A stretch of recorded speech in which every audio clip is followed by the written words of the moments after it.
ABP news पर अब हमारे साथ जुड़ रहे हैं चंद्रशेखर आजाद।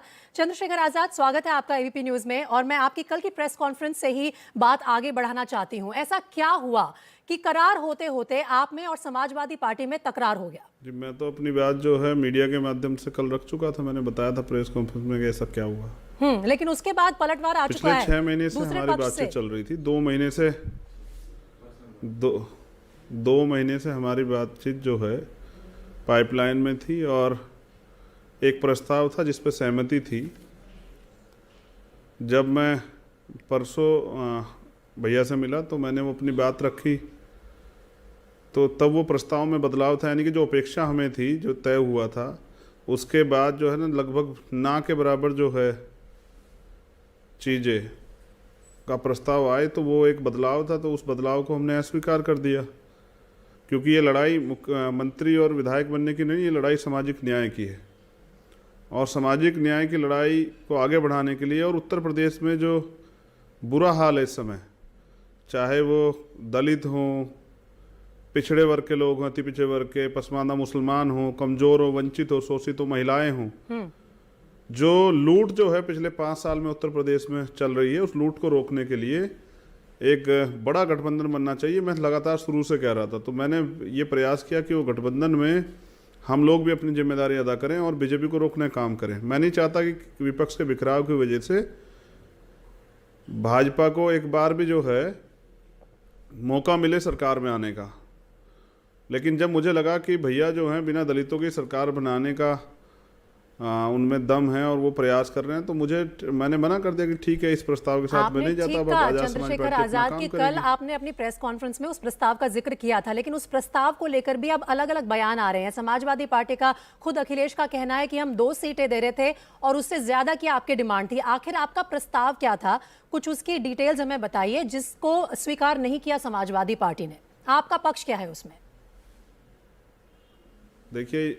देखिए ये एक हल्की बात है कि हम ये दे रहे थे। मैंने सीटों पे बात उनसे डिस्क्लोज नहीं की थी, ना उनको करनी चाहिए थी। उन्होंने जो है ना अप्रयुक्ता का परिचय दिया। वो दूरदर्शी नेता हैं, बड़े नेता हैं, मुख्यमंत्री रहे हैं। मैं जानना चाहता हूँ कि अखिलेश जी 22.5% दलित और आदिवासियों की जो टोटल 25% हो जाते हैं, उनकी जो प्रतिनिधित्व है वो 2 सीटें लगाते हैं क्या? अगर वो 2 सीटें लगाते हैं तो क्या वो उनका अपमान नहीं करते हैं? तो मैंने प्रस्ताव आज का दिया है कि अगर अखिलेश भैया इस तरह की बात कर रहे हैं तो मैं उनसे कहता हूं कि आपको मैंने बड़ा भाई कहा है, आप मेरे बड़े भाई भी हैं। बहुजन एकता के लिए अगर त्याग ही करने की बात है तो आप जो है ना पीसी करके कहें कि वो मेरा छोटा भाई है, वो आ जाए, उसकी मुझे ज़रूरत है और बीजेपी को रोकने के लिए।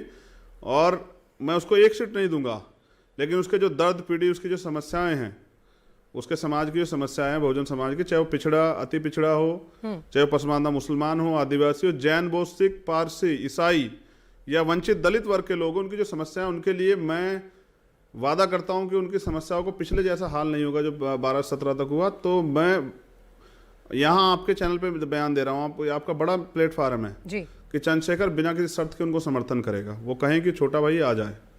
ठीक है, तो एबीपी न्यूज पर एक नया प्रस्ताव ये कहना, पेश किया है चंद्रशेखर आजाद ने। सीटों की बात करके कहना। ठीक है, मैंने सुन ली आपकी बात। चंद्रशेखर आजाद जी, एक और चीज मुझे यहाँ पूछनी है। सीटों की बात सिर्फ अखिलेश ने नहीं, कल ओम प्रकाश राजभर ने भी कहा 2 चीजें। एक तो पहली बात ये कि चंद्रशेखर आजाद जो है हमारे पास थोड़ा लेट आए। दूसरा, आके उन्होंने कुछ ज्यादा ही सीटें मांग ली, तो फिर गठबंधन संभव नहीं था। तो उनका ये जो कहना है कि आप थोड़ा लेट आए, इससे आप सहमत हैं? क्या आपने कुछ देरी कर दी? देखिए, नहीं, मैं इस बात को तो मैं कल ही जवाब दे चुका हूँ। देखो, ओम प्रकाश राजभर जी मेरे बड़े भाई हैं और मैंने कभी नहीं बड़े भाइयों के खिलाफ कुछ भी बोलना सीखा। मैं तो यही कह सकता हूँ कि वो जानते हैं, वो खुद की स्थिति को भी जानते हैं और मेरी को भी, कि मैं ईमानदार आदमी और मैंने कभी अपनी ज़बान से फिरना नहीं सीखा। मैं तो कह रहा हूँ 6 महीने पहले से मेरी भैया से मुलाकात गठबंधन के विषय में चल रही है। मैं देर से नहीं आया हूँ और 2 महीने से चल रही हैं, अभी भी लगातार चल रही हैं। तो ये कहना कि देर से आए, और फिर अभी तो और भी लोग आ रहे हैं, अभी तो कुछ बीजेपी के लोग भी ज्वाइन करे। देखिए, मुझे ऐसा लगता है बीजेपी के लोगों ने ज्वाइन किया तो फिर उनको लगा कि अब किसी की ज़रूरत नहीं है, तो चंद्रशेखर को ना के बराबर प्रस्ताव रखेंगे, स्वाभिमानी व्यक्ति है, तो वो ना करके चला जाएगा, तो हम अपनी लड़ाई को लड़ेंगे। तो मैं समझता हूँ उन्होंने ना कर दिया, मुझे जो अपेक्षा थी, जो तय हुआ था, उस पर बात नहीं बनी, तो मैंने आके अपनी बात कर दी। और मैंने ये नहीं कहा कोई विरोधी है, मैंने कहा कि उनको जरूरत नहीं है। तो आज उत्तर प्रदेश में को बचाना है भाजपा से, आज देश को बचाना है भाजपा पे। 22 का से केंद्र का रास्ता तय होगा। तो मुझे जो है, मैंने अपना प्रयास किया और मैं समझता हूँ हम कमजोर नहीं हैं। ठीक है। भीम आर्मी, आजाद समाज पार्टी किसी के भरोसे नहीं, अपनी दम पे है। लेकिन मैंने फिर भी त्याग के लिए कि पिछड़े और दलित, पसमानदा मुसलमान और जो तमाम तरह के जो वंचित वर्ग के लोग हैं, आदिवासी, गुर्जर, जाट, तमाम सब लोगों के हक हितों की रक्षा के लिए, जैन, बौद्ध, पारसी, माहौल क्या है बहन, आप देखिए ना। ठीक है। हेट स्पीचेस होती है कि एक समाज को ये कर देंगे, वो कर देंगे।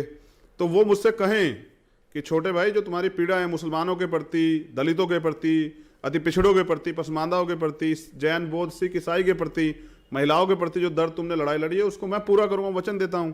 तो चंद्रशेखर बिना किसी शर्त के उनको समर्थन दिलाएगा, 403 सीटों पे जा जाके प्रचार करेगा अपने साधन से।